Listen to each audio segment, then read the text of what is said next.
چهارشنبه 10 ژوئن 2021 هم آفتاب و هم بارونه.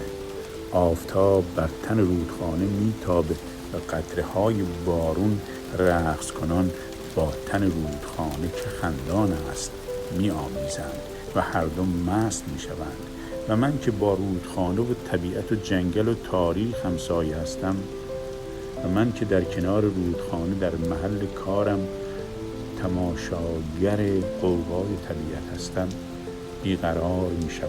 مثل اغلب زمانها قرار من در بیقراری هاست و من از محل کارم مستانه بیرون میزنم و با رودخانه و با باران و طبیعت و آفتاب و آسمان هم نوا میشوم. آسمان و رودخانه و باران و جنگل و آفتاب و بناهای تاریخی با هم سمفونی شگفتی دارند.